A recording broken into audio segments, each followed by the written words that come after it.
Hi everyone, welcome back to my channel. আজ আমি আপনাদের জন্য এঁচোড়ের চপ রেসিপি নিয়ে এসেছি।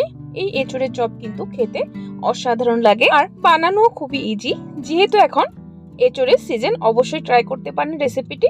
তো কিভাবে তৈরি করা হয় এই এঁচোড়ের চপ দেখে নেওয়া যাক আজকের এই ভিডিওটিতে। এঁচোড়ের চপ তৈরি করার জন্য মিশ্রণটা তৈরি করে নেব। এখানে আমি একটা বড় সাইজের বোলের মধ্যে নিয়ে নিচ্ছি এঁচোড় সেদ্ধ করে। এঁচোড়টাকে আমি সামান্য নুন দিয়ে সেদ্ধ করে নিয়েছি। এঁচোড়গুলোকে ম্যাশ করে নেব একটা স্পুনের সাহায্যে। তো দেখুন বন্ধুরা, এঁচোড়গুলোকে ম্যাশ করে নিয়েছি। এখন এর মধ্যে নেব আলু সেদ্ধ করে। এখানে আমি এঁচোড় আর আলু সম পরিমাণে নিয়েছি। আলুটাকেও একদম ভালো করে ম্যাশ করে নেব। তো দেখুন বন্ধুরা, এঁচোড় এবং আলু ভালো করে ম্যাশ করে নিয়েছি। তারপর এর মধ্যে দিয়ে দিলাম আদা কুচিয়ে, ধনেপাতা কুচিয়ে, আর দিয়ে দিলাম লঙ্কা কুচিয়ে। তারপর এর মধ্যে দিয়ে দিলাম কাজু এবং কিশমিশ ছোট ছোট টুকরো করে কেটে। এটা অপশনাল, যদি অপছন্দ করেন স্কিপ করতে পারেন। তারপর দিয়ে দিলাম স্বাদ মতো নুন। তারপর দিয়ে দিলাম কিছু গুঁড়ো মশলা। এখানে হাফ টিস্পুন পরিমাণ হলুদ গুঁড়ো, হাফ টিস্পুন পরিমাণ লাল লঙ্কা গুঁড়ো, হাফ টিস্পুন পরিমাণ ধনে গুঁড়ো, আর দিয়ে দিলাম হাফ টিস্পুন পরিমাণ জিরে গুঁড়ো। এখানে ঝাল এবং নুনটা কিন্তু আপনাদের স্বাদ অনুযায়ী দেবেন। তারপর দিয়ে দিলাম 2 টেবিলস্পুন পরিমাণ ব্রেড ক্রাম্বস। ব্রেড ক্রাম্বসে বাইন্ডিং এর কাজ করবে। এখন সবগুলো একসাথে ভালো করে মিক্স করে মেখে নেব। তো দেখুন বন্ধুরা, ভালো করে মিক্স করে মেখে নিয়েছি।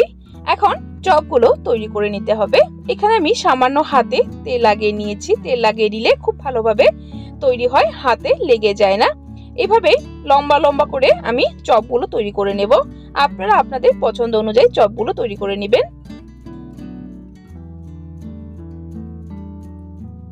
তো দেখুন বন্ধুরা, সবগুলো চপ আমি তৈরি করে নিয়েছি।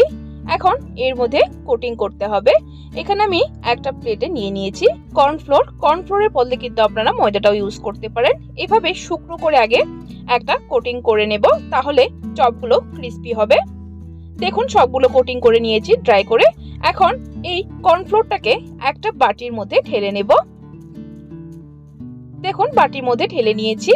একটু জল দিয়ে একটা সেমি থিক কনসিস্টেন্সির ব্যাটার গুলে নেব। দেখুন কর্নফ্লোরটা গুলে নিয়েছি। কর্নফ্লোরটা ঠিক এরকম ভাবেই গুলবেন। হয়তো আপনারা দেখেই বুঝতে পারছেন কতটা ঘন করেছি। তারপর একটা প্লেটে নিয়েছি ব্রেড ক্রাম্বস। কর্নফ্লোরের মধ্যে চপটাকে এইভাবে ডুবিয়ে তারপর ব্রেড ক্রাম্বস দিয়ে কোট করে নেব। এইভাবে কোট করে নিলে কিন্তু চপগুলো খুবই ক্রিস্পি হবে এবং ভিতরের মিশ্রণটা বেরিয়ে যাওয়ার সম্ভাবনা থাকবে না। একদমই পারফেক্ট তৈরি হবে। দেখুন আমি কোটিং করে নিয়েছি। এখন সবগুলো চপ ঠিক এরকম ভাবে ব্রেড ক্রাম্বস দিয়ে কোট করে নেব। দেখুন সবগুলো ব্রেড ক্রাম্বস দিয়ে কোট করে নিয়েছি। আপনারা কিন্তু এঁচোড়ের চপ এইভাবে তৈরি করে ফ্রিজে রেখে দিতে পারেন। যখনই খেতে ইচ্ছে করবে বের করে ফ্রাই করে নিতে পারেন, কোনো খারাপ হবে না। তো চলুন বন্ধুরা, এখন ফ্রাই করে নিচ্ছি চপগুলোকে। এখানে আমি একটা কড়াইতে বেশ কিছুটা তেল দিয়ে ভালো করে গরম করে নিয়েছি। এখন এক এক করে চপ দিয়ে দিব। দেখুন চপগুলো দিয়ে দিয়েছি। এখন গ্যাসের ফ্লেমটা মিডিয়ামে রেখে চপগুলো ফ্রাই করতে হবে, নইলে কিন্তু ভিতরে কাঁচা থেকে যাবে। হাই ফ্লেমে কিন্তু চপগুলো ফ্রাই করবেন না, একদম মিডিয়াম ফ্লেমে চপগুলো ফ্রাই করবেন।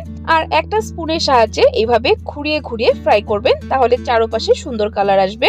সো দেখুন বন্ধুরা, চপগুলো আমার ফ্রাই করে নেওয়া হয়ে গেছে। আমি একটা আলাদা পাত্রে সার্ভ করে নিচ্ছি।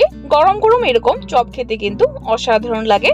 সো বন্ধুরা, আমার আজকের এই এঁচোড়ের চপ রেসিপিটি আপনাদের কাছে কেমন লেগেছে ট্রাই করে কমেন্ট বক্সে অবশ্যই জানাবেন।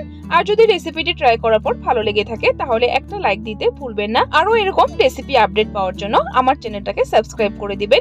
সাবস্ক্রাইব করে পাশে থাকা বেল আইকনটা ক্লিক করে অল করে দেবেন, তাহলে আমার চ্যানেলে যখনই কোনো নতুন রেসিপি আসবে নোটিফিকেশন আপনাদের কাছে পৌঁছে যাবে। ভিডিওটি সম্পূর্ণ দেখার জন্য অসংখ্য ধন্যবাদ। ভালো থাকবেন, সুস্থ থাকবেন।